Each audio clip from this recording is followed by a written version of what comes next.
جیسے چاہیے ویسی نہیں کر سکتی۔ کامل حمد محبوب علیہ السلام کی وہی ہے جو کہ اللہ نے کی، اسی لیے حضور علیہ السلام کا نام پاک ہے محمد صلی اللہ علیہ وآلہ وسلم۔ تعریف کیے ہوئے کس کے؟ اللہ کے، اور اللہ تعالیٰ کا نام پاک ہے حامد، تعریف فرمانے والا کس کی؟ اپنے محمد کی صلی اللہ علیہ وآلہ وسلم۔ اب اس آیت پاک سے جس قدر نعت پاک محبوب دو عالم صلی اللہ علیہ وآلہ وسلم کی ثابت ہوئی وہ ظاہر ہے، اسی طرح اس سورے کی ہر آیت سے حضور علیہ السلام کی نعت شریف ظاہر ہو رہی ہے۔ آیت نمبر 103، اهدنا الصراط المستقیم صراط الذین انعمت علیہم، سورہ فاتح۔ ہم کو سیدھا راستہ چلا، ان کا راستہ جن پر تو نے احسان کیا۔ یہ آیت کریمہ بھی حضور انور صلی اللہ علیہ وسلم کی کھلی ہوئی نعت شریف ہے۔ اس میں مسلمانوں کو تعلیم ہے کہ یہ دعا مانگو کہ خداوند عالم ہم کو سیدھا راستہ چلا، وہ ان کا راستہ ہے جن پر تو نے احسان فرمایا۔ سیدھا راستہ دین اسلام ہے، اور دین اسلام پیروی مصطفیٰ صلی اللہ علیہ وآلہ وسلم کا نام ہے۔ بعد میں اس کی تصریح بھی کر دی کہ وہ راستہ وہی ہے جس پر منعم علیہم چلے ہیں، اور سب سے بڑا جن پر اللہ نے انعام فرمایا وہ حضور ہی ہیں صلی اللہ علیہ وآلہ وسلم۔ تو رب نے مسلمانوں کو یہ تعلیم دی کہ تم ہم سے یہ دعا مانگا کرو کہ خداوند ہم کو اپنے محبوب علیہ السلام کے قدم بہ قدم چلنے کی توفیق عطا فرما، اور اسی پر قائم رکھ، اور اسی پر خاتمہ نصیب فرما، آمین ثم آمین یا رب العالمین۔ آخر میں بندہ گناہ گار رحمت کا امیدوار احمد یار عرض پرواز ہے، اور تو اپنی اپنی تحریروں اور تصنیفوں کو کسی بادشاہ، نواب، دولت مند کی خدمت میں پیش کر کے انعام کے طلبگار ہوتے ہیں۔ یہ فقیر بے نوا اپنے ٹوٹے پھوٹے لفظوں کو اپنے دونوں جہان کے سچے شہنشاہ، بے کسوں کے ملجا و ماوی، محبوب رب العالمین، شفیع المذنبین، احمد مجتبیٰ محمد مصطفیٰ صلی اللہ علیہ وآلہ وسلم کی بارگاہ میں پیش کرتا ہے، اور امیدوار قبول ہے، اور یہ بھی عرض کرتا ہے کہ تمہارے سینکڑوں ہم سے گدا ہیں، ہمارے آپ ہی ایک آسرا ہیں، اگر میرا نیم از در ببن بنما در دیگر، کجا نالم کرا خوانم اخشنی یا رسول اللہ۔ یہ بھی خیال رہے کہ ناظرین یہ نہ سمجھے کہ قرآن کریم میں صرف اس قدر آیات ہی نعت کی ہیں، بلکہ جیسا کہ میں مقدمے میں عرض کر چکا ہوں، قرآن پاک کی ایک ایک آیت حضور علیہ السلام کی نعت ہے، اور جن سے صاف طور پر نعت شریف ثابت ہے وہ بھی اور بہت آیات ہیں، جیسے آمن الرسول بما انزل الیہ من ربہ والمؤمنون، اسی طرح الا ان اولیاء اللہ لخوف علیہم ولا ہم یحزنون، اسی طرح ان الذین عند اللہ الاسلام وغیرہ، مگر اختصار کو مد نظر رکھتے ہوئے انہی آیت شریفہ پر اتفاق کیا گیا۔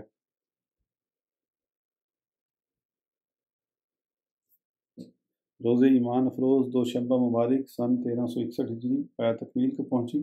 رب العالمین کو اس کو میرے واسطے اور میرے محترم بزرگ حاجی الحرمین شریفین جامع شریعت اور طریقت حضرت شیخ المشائخ تراب اقدام احمد الحاج محمد علی صاحب قبلہ دام ذلہم کے واسطے تو شاخرت بنا دے، اور خدائے پاک حاجی صاحب موصوف کو اس سے بھی زیادہ خدمت دین کرنے کی توفیق عطا فرمائے، آمین ثم آمین یا رب العالمین، بجاہ حبیب کل کریم سیدنا محمد صلی اللہ تعالی علیہ وآلہ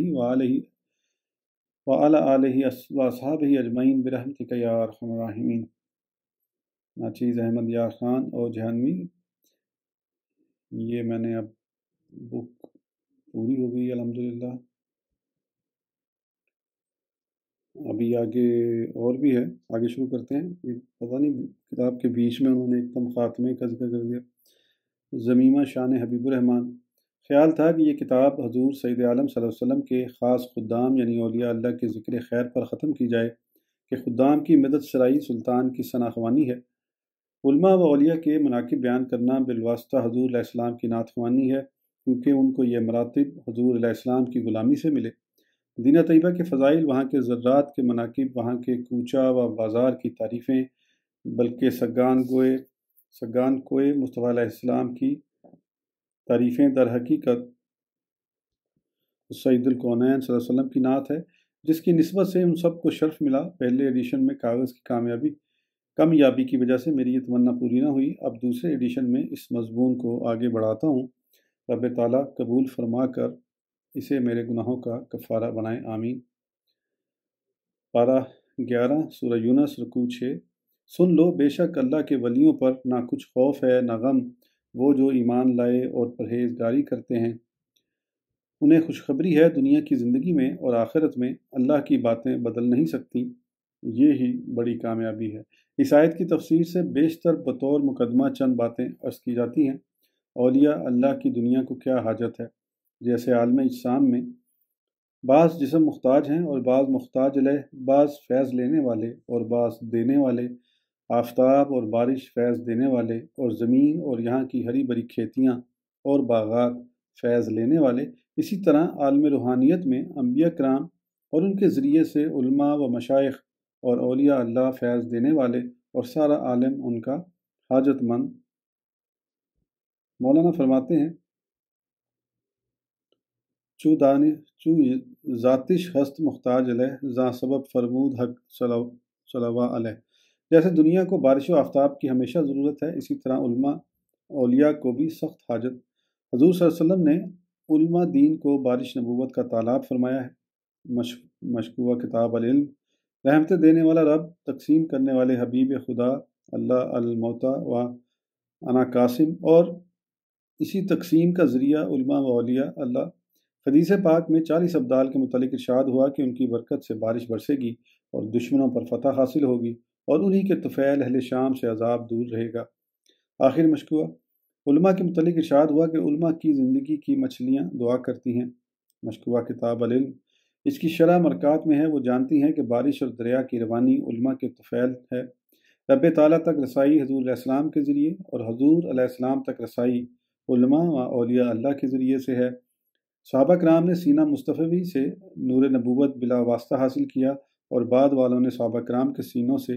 ہمارے لیے اولیاء اللہ کے سینے وہ شفاف آئینہ ہیں جن سے چھن کر وہ نور عالم کو منور کر رہا ہے۔ اسی لیے بیعت کی جاتی ہے کہ کسی شیشے کے سامنے آ جائیں تاکہ بے نور نہ رہیں۔ انبیاء کرام خلق کی ظاہری اور باطنی اصلاح کے لیے تشریف لائے۔ سلسلہ نبوت ختم ہونے کے بعد وہ کام دو گروہوں کو سپرد ہوا، ظاہری اصلاح علماء دین کے ذمے اور باطنی اصلاح اولیاء اللہ کے سپرد۔ چونکہ حضور علیہ السلام کی نبوت قیامت تک رہے گی، ضروری ہے کہ ان کے سارے کام انجام پاتے رہیں، اور یہ جب ہی ہو سکتا ہے کہ یہ دونوں گروہ دنیا میں موجود رہیں۔ نماز میں جسم پاک کرا دینا، قبلہ رو کھڑا کرنا، اس کے شرائط و ارکان ادا کرا دینا علماء کا کام ہے، مگر نماز میں خلوص، حضور قلب، اس کا ریا سے پاک ہونا اولیاء اللہ کے ذریعے۔ گویا شرائط ادا علماء پورے کراتے ہیں اور شرائط قبول اولیاء۔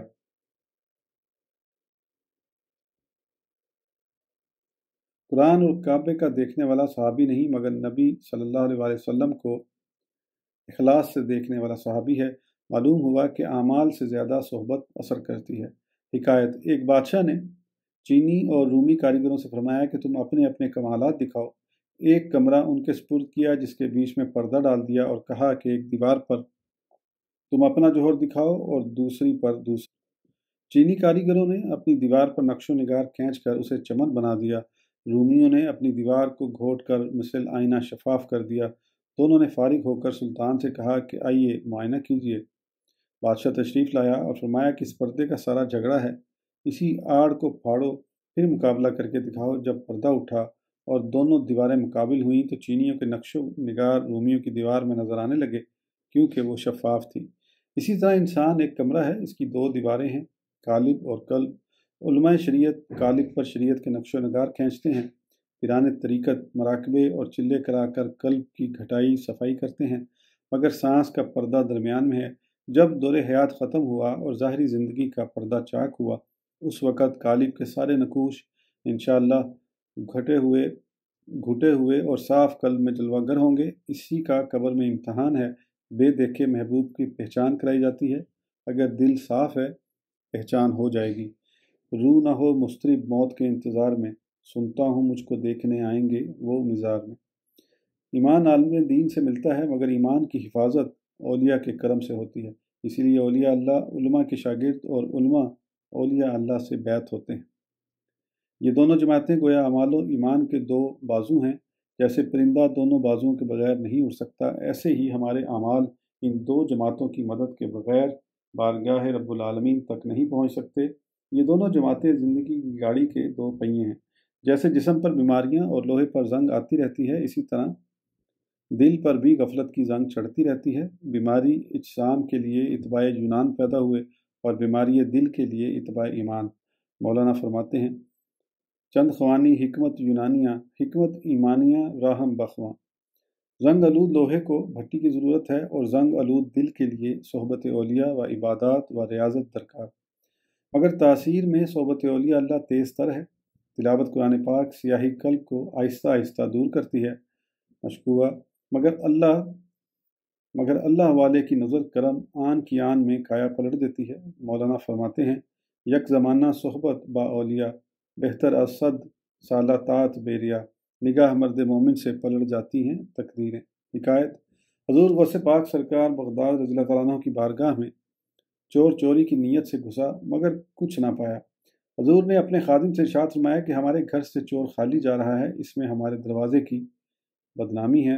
خادم نے عرض کیا کہ کیا دے دیا جائے؟ فرمایا، وہ دیا جائے جو دونوں جہان میں اس کے کام آئے۔ ہمیں کیا یاد کرے گا؟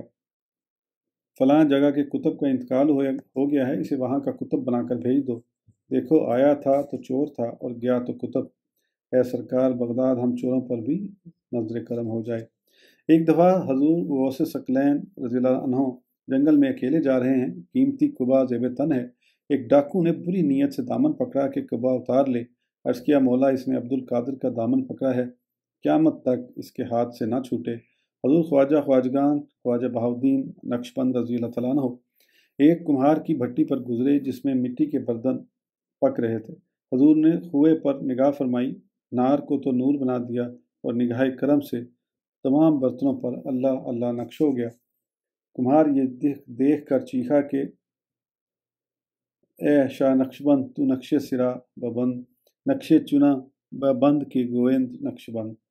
جیسے دنیا میں مسافر کو رہبر کی ضرورت ہے، پردیس میں بغیر رہبر کام نہیں چلتا، ایسے ہی مسافر آخرت کے لیے رہبر طریقت کی حاجت، ورنہ عین راہ ہے، راہ مار پھرتے ہیں۔ مولانا فرماتے ہیں، پیر رابگزیں کے بے پیری سفر، ہست بس پر آفت و خوف و خطر۔ یہ فارسی میں پڑھنا تھوڑا مشکل ہے میرے لیے۔ رب تعالیٰ فرماتا ہے، زیر زبر کے بغیر میں اس کو نہیں پڑھ رہا، دنیا میں انسان کمانے آیا، ایمان اور اعمال اس کی کمائی ہے، جسے آخرت میں بھیجتا ہے۔ راہ میں نفس و شیطان ڈکیتی کرتے ہیں۔ ضرورت ہے کہ یہ قیمتی سامان کسی کی حفاظت میں جائے۔ محققین کی جماعت کا نام ہے اولیاء اللہ۔ بیمہ کمپنی کی ذمہ داری سے مال محفوظ ہو جاتا ہے۔ مشائخ طریقت کی نگاہ کرم سے انشاءاللہ ایمان محفوظ رہے گا۔ اللہ حضرت نے کیا خوب فرمایا، دل پہ کندہ ہوا تیرا نام کہ وہ دزد رحیم، الٹے پاؤں پھرے دیکھ کے تغرا تیرا، تو جو للکار دے آتا ہوا الٹا پھر جائے، تو جو چمکار لے ہر پر کے ہو تیرا تیرا۔ نفس کتا ہے، اس کے گلے میں کسی شیخ کا پٹا ڈالو تاکہ مارا نہ جائے۔ اطاعت ولی نفس کا پٹا ہے، شجرہ اس کی زنجیر، جس کی پہلی کڑی اس نفس کے گلے میں اور آخری کڑی مصطفیٰ علیہ السلام کے دست مبارک میں، اگر یہ پٹا اور زنجیر قائم رہا تو انشاءاللہ نفس بہک نہیں سکتا۔ اللہ حضرت نے فرمایا، تجھ سے در در سے سگ اور سگ سے ہے مجھ کو نسبت، میری گردن میں بھی ہے دور کا ڈورا تیرا، اس نشانی کے جو سگ ہیں نہیں مارے جاتے، حشر تک میرے گلے میں رہے پٹا تیرا۔ انجن نہیں دیکھتا کہ میرے پیچھے 3rd کلاس کا ڈبہ ہے یا سیکنڈ یا انٹر یا مال، وہ تو اپنی طاقت کے مطابق سب کو کھینچ لے جائے گا، بشرطے کہ اس سے کڑی مضبوط ملی ہو۔ اسلام گویا ریلوے لائن ہے، مختلف مسلمان گویا ریل کے مختلف ڈبے، اور یا اللہ ان کی مضبوط کڑیاں۔ حضور سید عالم صلی اللہ علیہ وسلم سب کے راہبر۔ اگر یہ سلسلہ حضور علیہ السلام سے ملا ہوا ہے تو ضرور ہم منزل مقصود تک پہنچیں گے، ورنہ نہیں پہنچ سکتے۔ ولایت کے درجات۔ آج کے لیے اتنا ہی، پھر انشاءاللہ اس کو آگے کنٹینیو کریں گے۔ اس وقت تک کے لیے اجازت دیجیے۔ اللہ حافظ۔